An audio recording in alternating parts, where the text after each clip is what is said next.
Salamlar hər kəsə. Ümid edirəm hər biriniz yaxşısınız.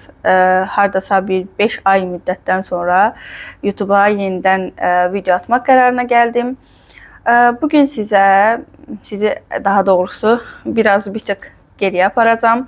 Yəni hər şeyin başladığı o nöqtəyə aparmaq istəyirəm sizləri. Çox vaxt sosial mediada məni bir SMM eksperti və yaxud da bir mentor və bir çoxunuz Love Akademinin qurucusu kimi tanıyırsınız və bu formada görürsünüz. Amma bu statusların arxasında dayanan o uzun, bəzən yorucu, bəzən isə ilham verici bir yol var ki, bugün bunun haqqında danışacağım sizə. Bugün əsasən niyə SMM sualına cavab verərək mənim bu sahəyə necə gəldiyimi və bu yolun məni necə formalaşdırdığını paylaşacağım sizlərlə. Bəlkə də bir çoxlarınız bilmirsiniz, amma mən ibtidai sinif müəllimliyini bitirmişəm və hal-hazırda o sahədən tamamilə fərqli bir yerdəyəm. Amma özümü mən burada tapmışam və SMM olaraq daha yaxşı irəliləyə biləcəyimi görürəm və irəliləyirəm də artıq. Mənim ilk SMM kursuna getməyim və bunu öyrənmək istəmək səbəbim ilk o ibtidai sinif müəllimliyi məsələsində demək olar ki, çox çətin bir anım olmuşdu, çox çətin bir vəziyyətə düşmüşdüm və maddi cəhətdən özümü təmin etmək üçün hər hansı bir iş axtarışındaydım. İş axtarışı zamanında mən SMM vakansiyaları daha çox qarşıma çıxdı və bəlkə də aranızda mənim kimi həmin o dövrdəki düşündüyüm kimi düşünənlər var. Düşündüm ki, hə də post paylaşacağım, gedəcəyəm, bu qədər. Çox ekstra bir şey yoxdur burada. Amma əslində hiss elə deyildi. Çox fərqli bir şeylərdir. SMM və sadəcə post paylaşmaq hissə belə elə deyil. Amma özümü orada tapa biləcəyimi düşündüm və ilk SMM kursuna getdim. Hətta SMM kursuna mənim ilk yazılmağımda maddi cəhətdən özümdə onsuz da problem var idi. O deyirlər qəpik-qəpik üstə yığıb kursa getmək. Sırf baxın elə oldum. Yəni o qəpik-qəpik üstünə yığılıb o kursa yazıldım və başladım. Yaxşı ki də yazılmışam, yaxşı ki də başlamışam. Ən çətin anlarda insan həqiqətən ən doğru qərarları verə bilir. Və SMM kursuna ilk getdim, başladım. Hardasa bir 3 ay sonra artıq freelance olaraq SMM olaraq çalışmağa başladım. Amma işi götürəndən sonra gördüm ki, yox, mən hər şeyi bilməm, SMM ümumiyyətlə bilmirəm, mən heç də öyrənməmişəm. Sıfıram da mən. Yəni mən sadəcə SMM-in ilkin məlumatlarını öyrənmişəm. Mənim gördüyüm tək şey bu oldu. Və artıq orada mənə çatdı ki, mənə gəldi ki, yox da Lalə, sən yəni səhv qərar vermisən də kurs seçimində. İlk başlayan olaraq axı insan çox bir sahə üzrə məlumatlı olmur və bir sahə üzrə məlumatın yoxdursa, artıq qaçınılmaz olur da, belə deyim, səhv kursa getmək, səhv müəllimdən və yaxud da dərs almaq. Və gördüm ki, yox, mən heç də bilmirəm. Ona görə də başladım artıq yenə öz üzərimdə çalışmağa, dayanmamağa. İşlədiyim halda bir neçə kurslara da yazıldım, video dərsliklər də aldım. Bunları ala-ala yavaş-yavaş gördüm ki, aha, təkmilləşməyə doğru gedirəm. Sonra özümdə düşündüm ki, yox, yarımçıq qalan nələrsə var, bunları daha da təkmilləşdirə bilərəm. Tək SMM kursuyla da yetinmədim. Mənim əslində ən böyük istəyim dizayner olub, qrafik dizayner olmaq istəmişəm. Düzdür, hal-hazırda artıq o təhsilimi də tamamlamışam, həm də qrafik dizayner olaraq da dərs almışam, bunda kursunu almışam və bir müddətdən sonra dediyim kimi SMM-lə yetinməyib həm qrafik dizaynerliyi almışam, həm TOT kursunu almışam və beləliklə özümü təkmilləşdirə getmişəm də, belə deyim.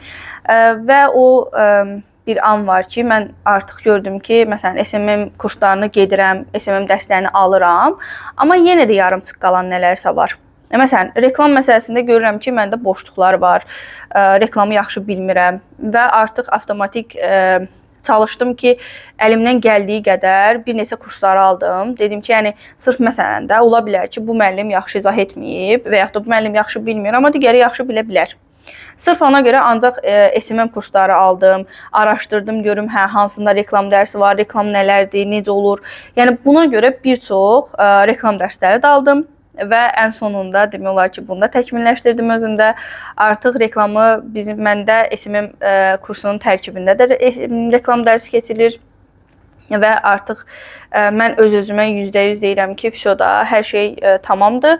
Amma SMM-də belə bir nüans var, belə bir şey var ki, siz %100 bu sahə elə bir sahədir ki, dayanmadan yenilik gəlir bu sahəyə, dayanmadan yenilənir.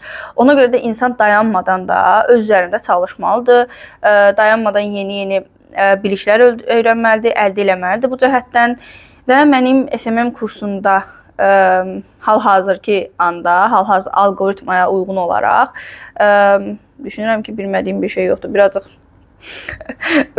Biraz çox bonkör gönüllü olmuş oldum, amma həqiqətən də belədir. Özümdə düşünürəm ki, və bu SMM kursuna mənim getməyim mənim üçün ən böyük şans oldu deyərdim ki, həm özümü tapdım, həm sahəmi tapdım, həm də ki SMM kursundan sonra artıq insan özünü orada tapır və özünə aid olan nədirsə, bunu başlayırsan bunun üzərində çalışmağa və mən Lav Akademini təsis etdim.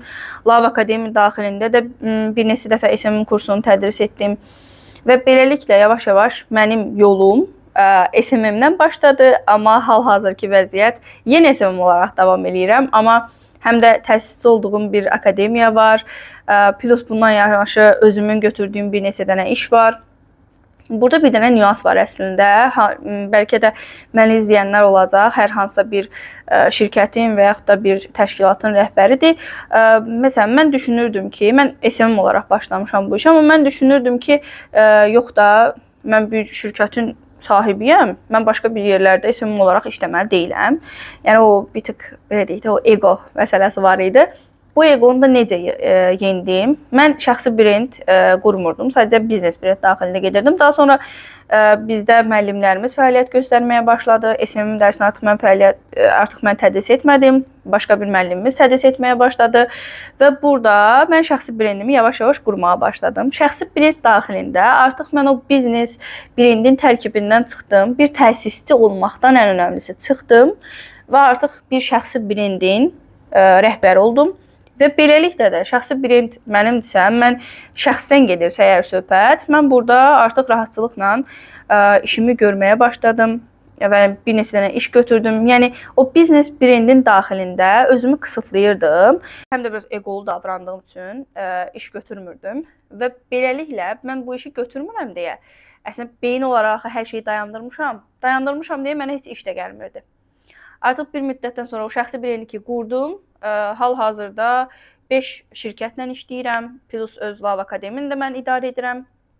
Yəni, bu SMM işini o qədər, o sistemi, strukturu artıq Lav Akademida qurmuşam ki, bunu kiməsə vermək, həvalə etmək istəmirəm. Çünki artıq onun hər bir sistemi qurulub və mən bu sistemi tamamilə bildiyim üçün onun da idarəsini özüm idarə edirəm. İnşallah ki, ümid edirəm hər biriniz buradan həm motivasiya götürmüş olarsınız, həm də sizin üçün bir yön olmalılar ki, hansı sahəyə yönələ bilərsiniz və yaxud da SMM ümumiyyətlə nədir, nə kimi işləyə bilərsiniz. Burada həm istər freelance işləyə bilərsiniz, həm qrafikli işləyə bilərsiniz.